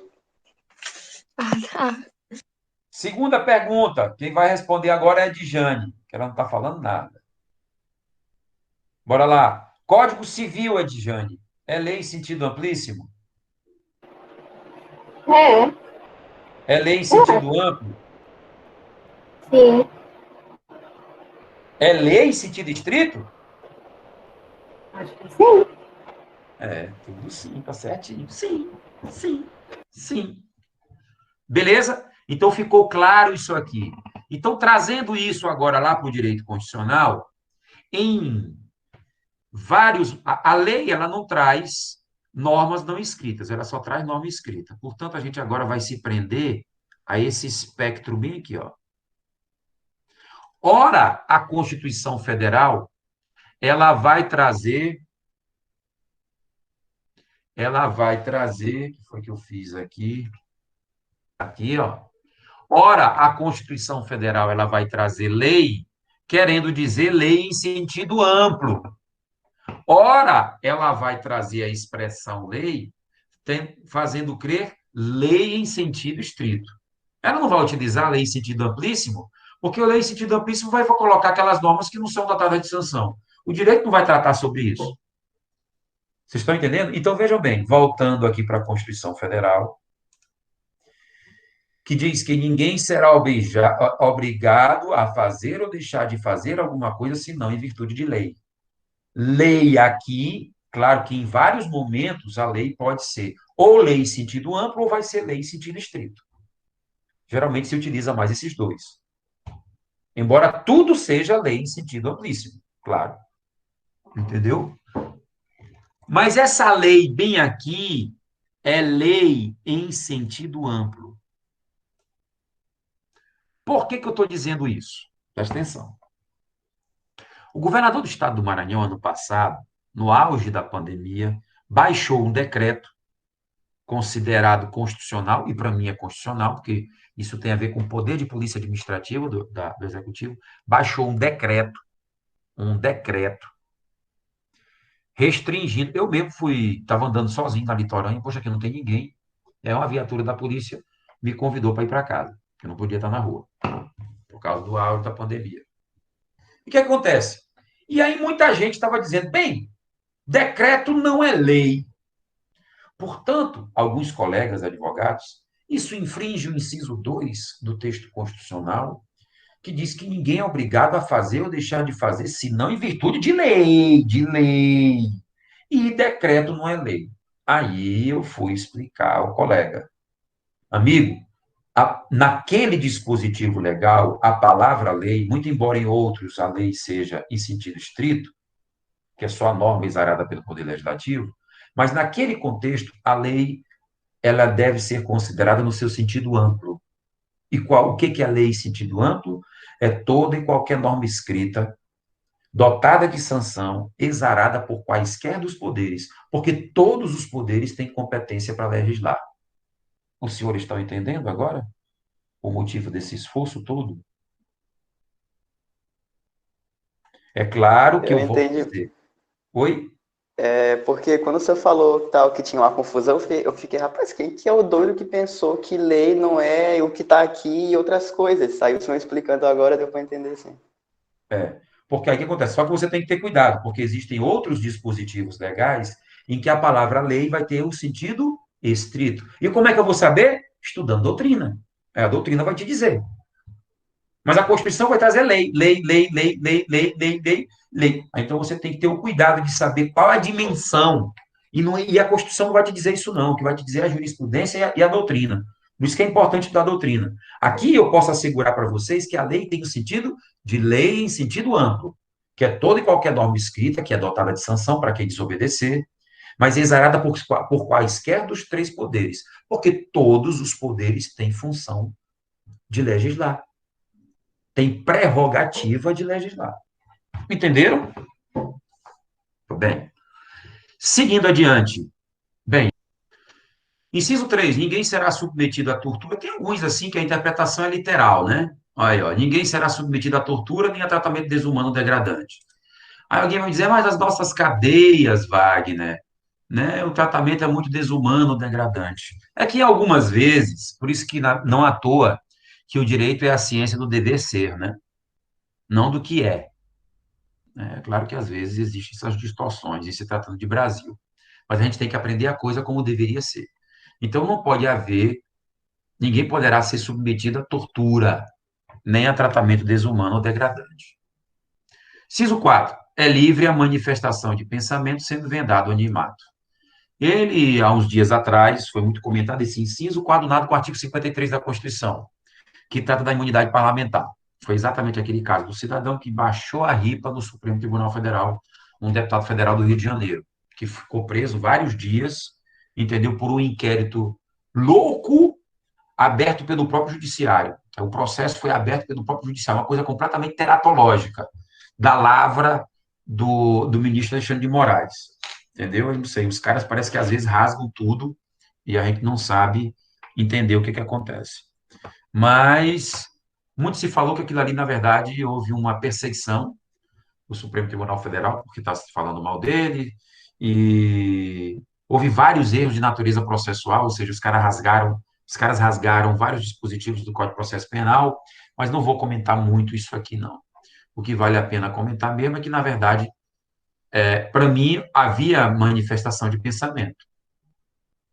Ah, mas o cara não pode falar tudo que ele quer, tudo que dá na telha, tá certo? Tanto é verdade que, se você exorbitar a liberdade de manifestação de pensamento, existe inclusive crime para isso.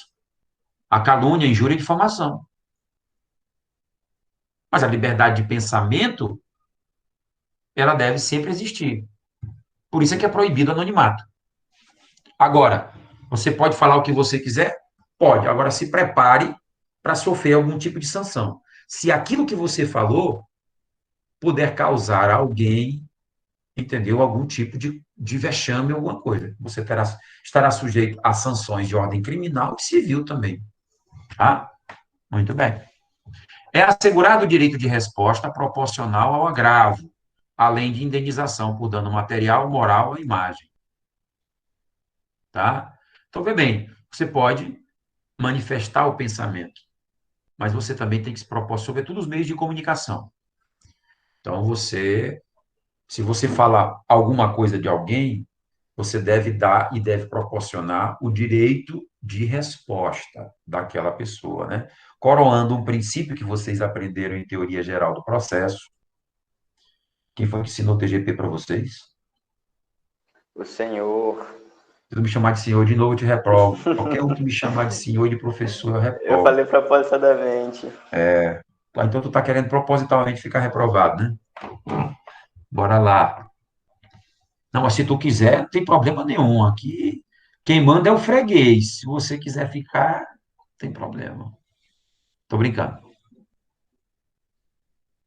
Muito bem. E, Otávio, quem é essa figura aí? Parece uma vovó.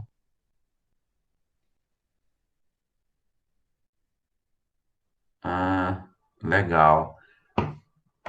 Eu pensei que fosse uma avó, alguma coisa assim, mas não é não. Agora que eu tô vendo que é o Bolsonaro mesmo, porque tá muito pequeno aqui para mim. Bora lá. É inviolável a liberdade de consciência e de crença, sendo assegurado o livre exercício de cultos religiosos e garantida, na forma da lei, a proteção dos locais de culto e liturgia. Bem, aí aqui eu lembro aquela parte que nós estudamos com vocês. Nosso Estado é atualmente confessional. Aliás, nós só tivemos uma única Constituição que estabeleceu uma religião oficial. Vocês lembram qual foi? Foi a Constituição de De 1930 aí? 1924. Ah, tá certo. 824. 1824. Todas as constituições republicanas, diga-se de 1891, de 1934, de 37, de 46, de 67, de 88, todas estabeleceram o Estado confessional, ou seja, liberdade de culto. Lembrando que a Constituição de 1824, ela, embora estabelecesse a religião oficial, ela estabelecia a liberdade de culto. Tá? Cuidado para não errar isso em prova de concurso. Havia liberdade de culto, sob algumas condições, mas havia liberdade. E vocês lembram muito bem que eu comentei o quê? Que, embora a Constituição de 1824 estabelecesse a religião católica apostólica romana como religião oficial, havia liberdade de culto, né, no âmbito dos lares, sem que aquele lugar tivesse aspecto externo de quê? De uma igreja, né, de um templo. Muito bem. É assegurada nos termos da lei a prestação da assistência religiosa nas entidades civis, militares de intervenção coletiva. Opa, essa daqui, inclusive, recentemente foi objeto de discussão. Umas coisas assim que a gente não entende, né? Algumas entidades religiosas invocaram o inciso 7 do artigo 5º da Constituição, porque existem entidades religiosas que prestam serviços para, vamos dizer assim, filantropia em hospitais, entendeu? Em creches, em UPAs. Tem pessoas que têm esse tempo, entendeu? De ajudar o próximo. Geralmente capitaneado por alguma religião, né? É o pastor da igreja, o padre, que diz, vamos ajudar, e as pessoas vão prestar tipo um serviço comunitário, né? Para alguma entidade de internação. O que acontece? No auge da pandemia, uma determinada igreja, não vou falar de igreja, porque falar de religião é meio complicado. Mas é a questão de você entender que não é uma questão de igreja, é uma questão de ser humano. Os fiéis queriam ir ajudar as pessoas portadoras de Covid-19. E o poder público proibiu que essas pessoas entrassem aos hospitais, essas pessoas que prestavam assistência religiosa para as entidades de internação coletiva, proibiu de entrar para evitar a propagação do vírus. E aí foram ao Supremo Tribunal Federal dizer que, na verdade, se estava infringindo o inciso 7 da Constituição. Espera só um minutinho. Muito bem. Aí se disse que, na verdade, se estaria infringindo o inciso 7 da Constituição, cláusula pétrea, direitos e garantias fundamentais, o direito de assistência religiosa às entidades de internação coletiva. E o Supremo disse que, na verdade, não havia nenhuma afronta. O que havia era uma pandemia e a medida se tornava necessária para fins de evitar a propagação da Covid-19. Tá bom? Beleza? Adiante.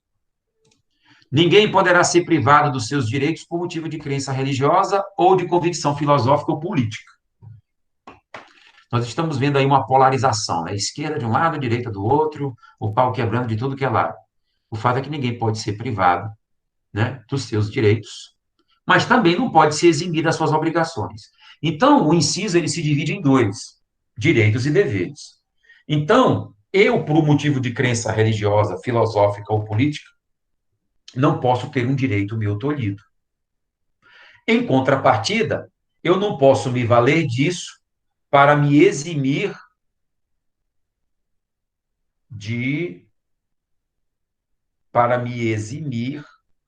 cumprir uma obrigação. Num passado recente, um determinado líder religioso, que foi pego pela Receita Federal por sonegação fiscal, um líder religioso que usa chapéu de cowboy, eu não estou dizendo quem é. Aliás, esse líder religioso que eu estou falando não é nem aqui do Brasil, ele é lá dos Estados Unidos. É um líder religioso que usa chapéu de cowboy. Tá? E aí fizeram uma devassa nas coisas que ele tinha, ninguém conhece, não é daqui do Brasil, não. O cara lá do Kentucky, no interior dos Estados Unidos, é um líder religioso que usa chapéu de cowboy, um moreno, entendeu? Entendeu? E a Receita Federal bateu em cima dos bens dele, entendeu? Ele está sendo investigado até hoje por sonegação fiscal e a defesa dele foi dizer: isso não é meu, isso é de Deus, é da obra de Deus. É cada figura que se vê, mas ainda bem que esse está lá nos Estados Unidos, ele é americano, ele não é brasileiro, não. Tá? Tem nada a ver aqui com o Brasil, não. Aí isso não é meu, isso é a obra de Deus, isso é a obra de Deus. Né? Você vai tributar a Deus, e esse cara deve ter excomungado todos os auditores da Receita Federal e os policiais, da delegada da Polícia Federal, todo mundo vai para o inferno, porque estão querendo tributar a Deus. Isso não se faz. Isso não se faz. Vamos lá. Mas esses americanos são horríveis, né? Cada coisa que a gente vê. Bora lá. É livre a expressão da atividade intelectual, artística, científica e de comunicação, independentemente de censura ou licença. Naquele mesmo episódio do deputado, lá do Rio de Janeiro, foi invocado também o inciso 9 da Constituição Federal, porque aquilo, na verdade, é a liberdade da atividade intelectual, e que não poderia haver censura ou licença. Que muitos deputados, inclusive aquele senador Jorge Cajuru, que quem assistiu o programa esportivo sabe quem é ele, viu que, na verdade, o cara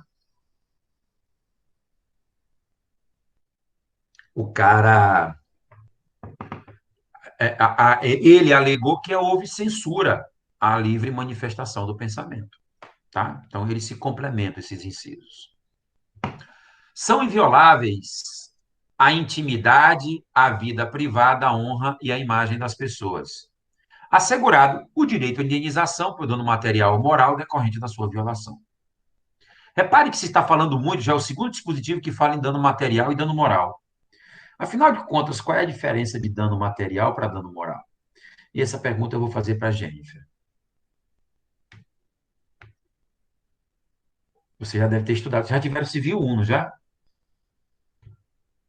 Então, vocês sabem o que é dano moral, o que é dano material.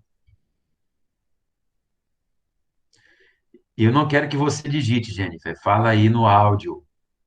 Nada de. Eu vou até parar de ler essas, a não ser que não tenha áudio. Bora lá, liga aí.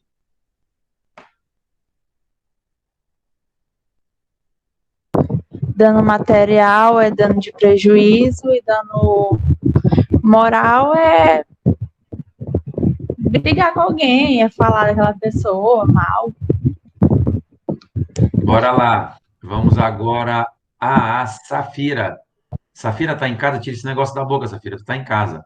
Não, Bora. professor, eu tô no hospital com a minha mãe. Ah, então tá bom, desculpa. Mas ela tá bem? Tá aqui. Mas ela tá com Covid, não, né? Não, é que ela tem uma doença aqui na bacia. Ela tá Ah, sentindo dor. então vou até lhe livrar dessa pergunta. Vamos embora lá. A pergunta vai para Dionara, que está conversando com alguém e não está prestando atenção na aula. Responde o que eu perguntei, Dionara. Dano material é quando a pessoa causa um prejuízo, e o dano moral eu acredito que é quando fere a honra da pessoa.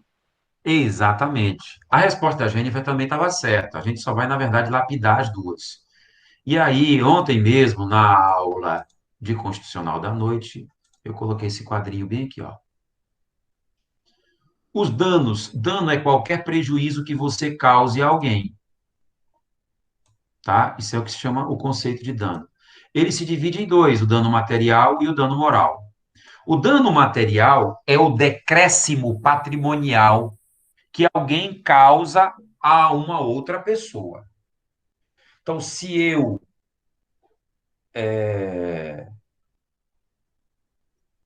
bati no carro da Jennifer, por exemplo, eu terei que o quê?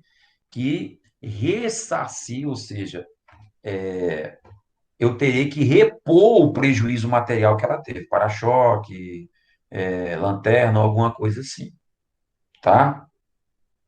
Esse é o dano, é o decréscimo patrimonial. Não é só o decréscimo patrimonial, mas é também o decréscimo patrimonial. O dano material, ele se divide em dois, em dano emergente e o chamado lucro cessante. Presta atenção. A palavra emergente, quando você olha a palavra emergente, a primeira coisa que vem na sua cabeça é uma emergência, né? Uma coisa que tem que ser feita logo. Não. A palavra emergente quer dizer aquilo que emerge, aquilo que surge, tá? Tem um outro sentido. O dano emergente é o prejuízo que a Jennifer teve, o decréscimo patrimonial. Assim, vamos mudar um pouquinho o exemplo. A Jennifer bateu no meu carro, ela estava errada e eu sou taxista. Tá? Então, a despesa da batida do carro foi R$ 5.000. Esse é o dano emergente. É o que emerge, é o que surge em função da batida do carro. É o que emerge, é o que surge. Só que eu fiquei um mês sem o carro e eu deixei de trabalhar. E eu faturava, por exemplo, R$ 2.000 por mês, 3.000, sei lá. Então, se ela não quiser pagar de bom grado, e se ela não pagou nem a despesa do carro, eu vou entrar com uma ação indenizatória por danos materiais, e nos danos materiais eu vou pedir o dano emergente, ou seja, o prejuízo dos 5.000 que teve no carro, e vou poder pedir também o lucro cessante, aquilo que eu deixei de lucrar no período que o carro teve parado. E poderei também pedir danos morais. Mas o dano moral, como bem disse a Dionara, entendeu? Ele diz respeito a qualquer ilícito que você cometa contra a integridade, a imagem da pessoa. Tá? A imagem objetiva da pessoa. Então, quando você denigre a imagem, o caráter, a personalidade, enseja danos morais. Tá? Quando você causa algum tipo de desconforto, alguma insatisfação, tá? Claro que não é qualquer insatisfação. Então, no campo do dano material, eu posso pedir o dano emergente, que é os 5.000 da despesa para consertar o veículo, e o lucro cessante, que é aquilo que eu deixei de ganhar. Claro que isso aqui é um assunto para a teoria geral das obrigações. Vocês estão estudando teoria geral das obrigações?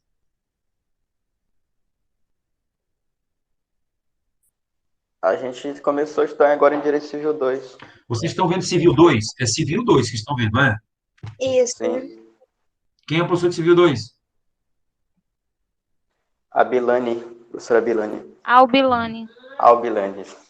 Ela não falou ainda sobre isso com vocês?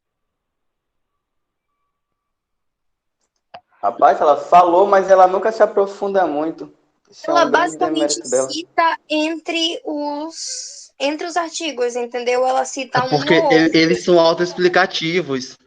Que ela diz. Eu não entendo que isso aqui seja autoexplicativo, não. Oi. Eu tenho uma pergunta para fazer. Na questão que o senhor acabou de colocar, Se tu me chamar de senhor de novo, eu te tiro da aula. Tá. O senhor colocou a questão? Meu Deus do céu, não. Você colocou a questão do carro. Aí, no caso, o taxista, ele alega que ele ganha R$ 2.000 por mês. Só que o taxista, ele não tem um controle de corridas que ele faz. Você não ganha esse valor, e sim outro. Beleza, por exemplo, se você emite recibos, isso você poderia, em tese, comprovar. Se você não tiver qualquer comprovante, entendeu? O juiz pode utilizar um critério chamado critério do homem médio. Sabe o que é isso? Ele vai utilizar uma média. Bom, um taxista faz mais ou menos dentro de um juízo de ponderação, caso ele não tenha comprovado, entendeu? Mas alguns taxistas por aí, eles têm, nos medidores de taxímetro, eles têm como aferir. Aquilo ali sai, às vezes, em alguns deles, esses digitais de hoje em dia, já saem relatório, os relatórios de corrida. Entendeu? Então, o cara hoje em dia tem condição de fazer, embora não emita recibo. Antigamente, não. Aqueles taxímetros antigos, aquelas coisas feias, que o cara girava assim a bandeira, botava a bandeira 1 e 2. Aqueles não tinham mesmo, não.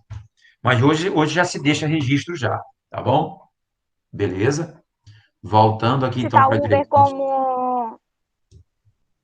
A gente pode citar o Uber. Exatamente. O Uber não é difícil, sabe por quê? Porque a corrida já fica gravada no aplicativo. Isso, fica gravado no aplicativo. Beleza. Tá.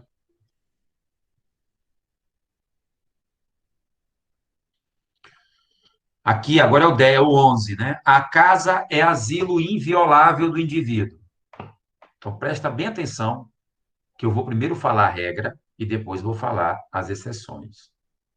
Quando eu falo casa, eu incluo que qualquer habitação, seja um sítio, uma fazenda, um apartamento. Então, a casa aqui é uma palavra plurissignificativa.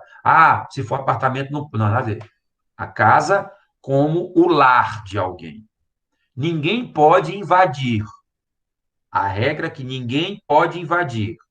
Só em 4 situações pode haver invasão sem a permissão do dono da casa. Tá? Sem a permissão. Se houver flagrante delito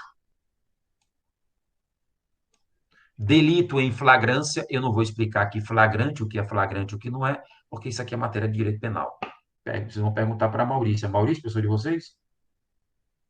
Então, flagrante delito, desastre, uma catástrofe, alguma coisa assim. Prestar socorro ou apenas durante o dia por determinação judicial. Então, por exemplo, se o cidadão teve uma prisão, as prisões cautelares, né, no direito penal, não sou muito bom de direito penal, mas eu sei alguma coisa. As prisões provisórias, chamadas de prisões cautelares, são 2, salvo engano. Na verdade, nós temos 4 tipos de prisão. A prisão em flagrante, aí vem as prisões provisórias, que são a prisão temporária e a preventiva, e a prisão definitiva quando do trânsito e julgado da decisão. Tá? Se o juiz deu um mandado de prisão, seja uma prisão definitiva ou uma prisão cautelar, que é a prisão temporária e preventiva, a polícia não pode buscar o cara lá dentro à noite, não. Tem que esperar o dia amanhecer, a Polícia Federal vir fazendo essas operações.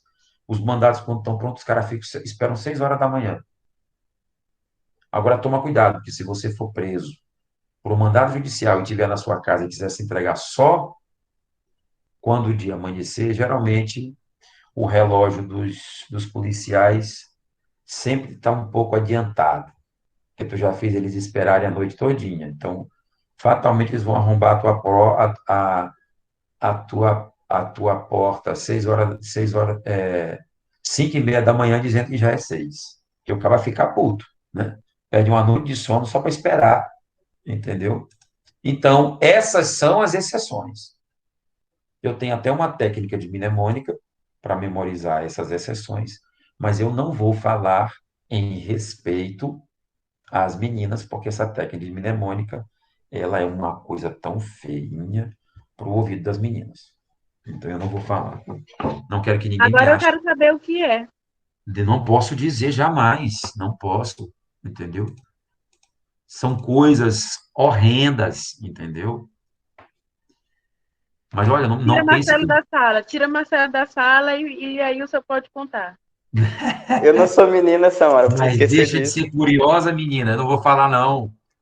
Na verdade, é uma técnica, existem várias técnicas de mnemônica. Mnemônica são técnicas de memorização. Então, olha, eu não sou nenhum cara devasso, entendeu? Um libertino, um doido, nada disso, não. Eu sou um cara... Eu tenho uma filha de 9 anos. Mas, quem que não gosta de uma sacanagemzinha, né? Então, se você puder memorizar alguma coisa, mas não é nada absurdo, mas é uma sacanagemzinha. E eu não vou deixar isso registrado numa aula, jamais. Eu não vou produzir provas contra mim, minha querida Samara. Não A gente posso. recorda, professor. Otávio aí Vocês que é vão editar, né, para responsável. quem está gravando. Eu tenho que ter um cuidado redobrado quando eu dou aula aqui, entendeu? Porque alguém está gravando, o cara pega o trecho e joga numa internet. Olha o professor aí de constitucional de uma faculdade do Maranhão, o que ele disse aí, ó. Ah, cabra safado. Não posso fazer isso. Entendeu? Isso aí seria eu infringir o próprio Pacto de São José da Costa Rica, norma supralegal, que me impede de produzir provas contra mim mesmo. Contra eu mesmo, melhor dizendo. Muito bem. Vamos agora às chamadas provas ilícitas. Eu não sei se o professor Sala é perigosa. Olha aí, ó, até o Alan está dizendo que aqui tem cagueta, tem X9. Entendeu? Ele que é o cagueta da sala e tá aí falando. Ele mesmo né, fala Alan? dele. O Alan, valeu, Alan, você me avisou que essa turma aí é cagueta, entendeu? E se você dedurar eles no dia da segunda prova, já sabe, vai ter o 10 garantido, mas desde que me dedure todo mundo que estiver pescando, qualquer prova de um print de WhatsApp, ou como alguns fazem, tem gente que abre uma aula do Google Meet para poder trocar. Amor, olha, ó, vai espocar. Está fechado já. Adiante, inciso 12. Vocês, não sei se vocês já viram, se o professor de penal já falou para vocês das chamadas provas ilícitas, o sistema de provas ilícitas.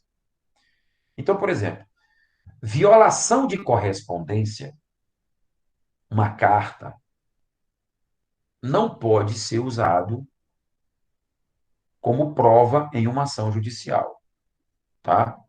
A violação do sigilo telefônico, do sigilo fiscal, do sigilo tributário, não pode ser usado como prova. Só pode ser usado como prova se tiver prévia autorização judicial. Caso não, essas provas são consideradas provas ilícitas. Esse tema também voltou à baila, porque veja bem, essas provas não podem ser utilizadas, as provas ilícitas, obtidas de forma ilícita. Não é que as provas em si sejam ilícitas, mas a forma da obtenção pode caracterizar a ilicitude delas. Então, por exemplo, a comunicação, a interceptação telefônica, ela em si não é uma prova ilícita. Mas se foi gravada a conversa de duas pessoas, sem que tenha havido uma autorização judicial, essa prova será ilícita. Então, é a forma com que ela foi obtida. Não se pode dizer que a prova em si ela é ilícita. Senão eu diria, qualquer escuta telefônica é ilícita. Por quê? Mesmo que tenha havido autorização judicial antes. Não, não é a prova que é ilícita, mas é a forma com que a prova foi obtida. Tá? Então, se você intercepta a ligação de duas pessoas, utiliza a gravação dessa ligação telefônica, Como prova, ela não pode ser utilizada, mas não pode ser utilizada para acusar. Para a defesa, pode. E aí, qual foi o tema que veio à baila? A questão da suspeição do juiz Sérgio Moro, que foi recentemente decidida em sede de habeas corpus pela segunda turma do Supremo Tribunal Federal. Então, o que acontece? Eles se basearam em gravações telefônicas, gravações essas, diga-se de passagem, que não foram periciadas, né? Os caras alegaram a suspeição do juiz sem que fosse feito perícia, tá? E o próprio Gilmar Mendes, no seu voto, disse que, embora não tenham sido periciadas, mas, entendeu? Elas são contundentes, quer dizer, ele não pode fazer um negócio desse se a prova não foi periciada. É um absurdo o que esses caras fazem às vezes. Mas vamos partir do pressuposto de que as provas tivessem sido periciadas e que essas provas caracterizem a suspeição do juiz. Muito embora eu entendo que não houve suspeição, é minha opinião pessoal. Eu não preciso ser Bolsonaro, tá? Mas é uma questão técnica. Não houve suspeição, mesmo partindo, do meu ponto de vista, mesmo partindo do pressuposto de que, porque eu vi as gravações, todas, elas estão aí na internet, quem quiser achar. Não houve, no meu ponto de vista, suspeição. Mas eu não vou entrar nesse mérito agora. Mas mesmo que tivesse havido suspeição, a pergunta é: essas provas poderiam ser utilizadas para inocentar? Sim. Nunca para acusar. Mas por que, Wagner? Porque, veja bem, quando você está processando alguém criminalmente, aliás, deixa eu voltar um pouco. Qual é o bem jurídico protegido pelo direito mais importante? É a vida. A vida é o bem jurídico mais importante, protegida. Tanto é que matar alguém é crime. 121 do Código Penal. Qual o segundo bem jurídico mais importante depois da vida? No meu ponto de vista, é a liberdade.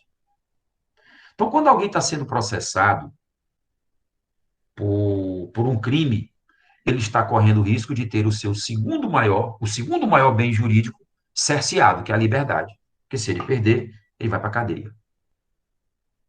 Então, as provas ilícitas, elas não podem, se elas foram obtidas de forma ilícita, elas não podem ser utilizadas pela acusação. Mas a defesa pode. Porque imagina uma seguinte situação, bora colocar aqui uma outra situação abstrata. Um João qualquer da vida está sendo processado por um crime de homicídio. E aparece uma ligação telefônica, ou então uma carta que foi violada sem que houvesse autorização judicial, onde o verdadeiro criminoso estabelece todos os detalhes do crime, diz inclusive onde a arma do crime foi enterrada. Aí você iria pensar, não, essa prova é ilícita. Sim, o cara vai para a cadeia? Vai. Essa prova não pode ser utilizada. Isso não existe, gente. Então é uma questão, antes de mais nada, de bom senso. Entendeu? Da prova poder ser utilizada desde que seja para inocentar, mas nunca para acusar. Tá bom? Então, se o Ministério Público, ao acusar alguém, obteve uma prova ilícita, uma interceptação, uma escuta telefônica, sem que tivesse havido prevetorização judicial, essa prova vai ter que ser desconsiderada e vai ter que ser desentranhada do processo. Desentranhada é retirada do processo. Tá bom? Beleza? Tranquilo? Muito bem. Inciso 13. É livre o exercício de qualquer trabalho, ofício ou profissão, atendidas as qualificações profissionais que a lei estabelecer. A interpretação que se deve dar a esse inciso é uma interpretação restritiva. Por quê? Por que interpretação restritiva? O dispositivo disse mais do que deveria dizer. Então, a gente tem que restringir a interpretação dele. Vou dizer por quê. Olha o que diz ele. É livre o exercício de qualquer trabalho, ofício ou profissão, atendidas as qualificações profissionais que a lei estabelecer. Presta atenção.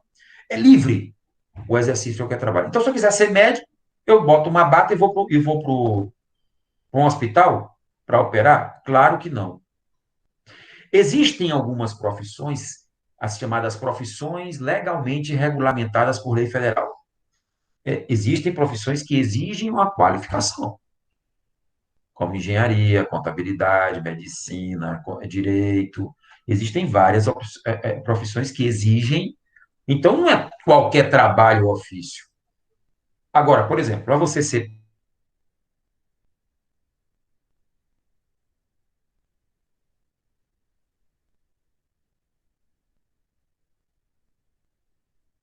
pedreiro, não é nenhum demérito em relação ao encanador, exerceu algumas profissões que você tem uma formação anterior. É nesse sentido que eu estou querendo dizer, não estou querendo desmerecer a profissão de ninguém, que fique bem claro.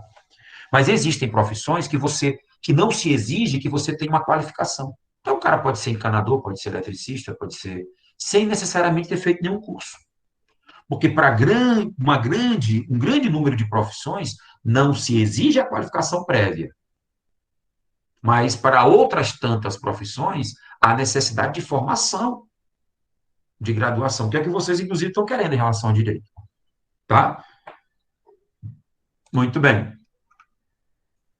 É assegurado o acesso à informação e resguardado o sigilo da fonte, quando necessário o exercício profissional.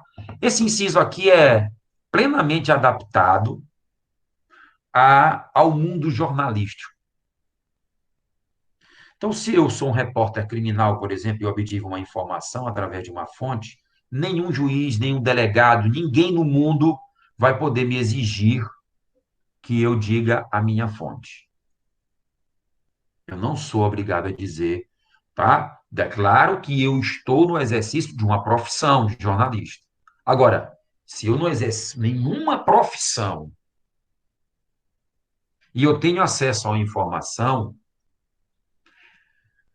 a este não será resguardado o sigilo da fonte, porque se ele não fornecer, ele pode, inclusive, ser processado por obstrução de justiça. Então, a gente tem que separar essas questões, né? Claro que vocês vão pontuar isso aí do direito penal. Então, em algumas situações, você tendo acesso à informação e se negando a dizer, você pode ser enquadrado no crime de obstrução da justiça. Você está impedindo que a justiça faça o seu trabalho. Mas, no exercício profissional, que é o que ele diz no final, que é para a profissão de jornalista, eles não são obrigados a entregar o sigilo da fonte, sob hipótese alguma. Tranquilo? Beleza até agora? Para finalizar, aqui no 15, né? Eu tenho aula agora à noite e já estou um pouquinho cansado. É livre a locomoção no território nacional em tempo de paz. Tempo de paz por quê? Porque a Constituição previu, acho que é o artigo 162, 165, não me lembro qual é, existe a possibilidade do estado de exceção, ou chamado estado de sítio. É a possibilidade do poder público restringir a liberdade de locomoção, a liberdade de expressão das pessoas, desde que algumas situações sejam atendidas. Então, em tempo de paz, você pode transitar normalmente por todo o território nacional. Tá bom? Assim como dos seus bens. Então, se fala aqui em tempo de paz, tá? Existe o estado de sítio, a gente chama de estado de exceção, que são situações, por exemplo, vamos imaginar que haja uma situação, uma guerra civil aqui dentro do Brasil. A turma do PT contra a turma do Bolsonaro. O pau começa a quebrar, é tiro para tudo que é lado. O que vai acontecer?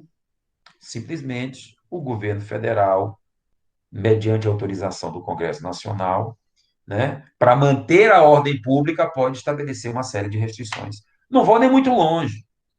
O toque de recolher é típico da ditadura militar. A gente havia, ao tempo da ditadura militar, que começou em 64 e foi até 85, que é quando teve a reabertura, quando Sarney assumiu a presidência da República, tivemos a Constituição de 88, o processo de redemocratização. Então, nesse período, havia toque de recolher. Isso é típico de estado de exceção, de ditadura militar. Nós experimentamos isso na Bahia. A Bahia tinha toque de recolher. Por isso saía atrás de gente aqui depois de 10 horas da noite. E aí se perguntou, não, mas não era estado de sítio, o Supremo decidiu que era condicional porque era questão de saúde pública. Entendeu? Mas, em tempos que não sejam de paz, como forma de resguardar a ordem pública, o presidente, mediante autorização do Congresso Nacional, pode estabelecer um estado de sítio e tolher uma série de liberdades. Mas em tempos de paz, todo mundo pode, tá, exercer. Na aula que vem, vocês vão me lembrar do inciso 16, né? Tá bom? Para que a gente siga adiante. Vou fazer a chamada, por gentileza, ninguém saia até que eu termine a chamada, tá bom? Alan, Presente. Antonielli, Presente. Arnaldo Souza. Porra, avisa o Arnaldo aí que eu tô em aula, tô chamando o nome dele. Eita, diabo. Ele colocou no chat. Ah, jogador. Eu não posso imaginar Arnaldo presente. Vamos lá, Dionara. Presente. Deixa passar aí todo mundo quando terminar a chamada, para ficar gravada a relação, tá? Ediane, Presente. Eduardo, Presente. Stani, Presente. Fabiana. Fabiana. Não saiu aqui. Ah, escutei, Ela Fabiana. falou, professor. Gerlane. É porque ela saiu Presente, também. Gerlane. Presente. Igor. Presente. Jennifer. Presente. Laiane. Laiane. Ela falou Colocou no no chat, chat, professor. professor. Aqui não está aparecendo para mim aqui. Acho que não aparece o chat quando eu entro na relação. Beleza, presente. Marcelo. Presente. Maiane. Presente. Otávio. Otávio. Paulo Quezede. Presente. Pedro Fernando. Presente. Renildo. Presente. Ruth Campos. Presente. Zafira. Presente, professor. Samara. Presente. Samuel Garcês. Samuel. Ele mandou no chat também? Samuel. Ainda não. Samuel. Samuel dançou. William da Luz. Samuel não ouviu a voz de Deus agora. William da Luz, cadê ele? Beleza, Que tranquilo. comparação, hein? Um abraço, senhores. Bom final de semana a todos aí. Saúde. Tchau, Tchau, tchau. Um professor. abraço.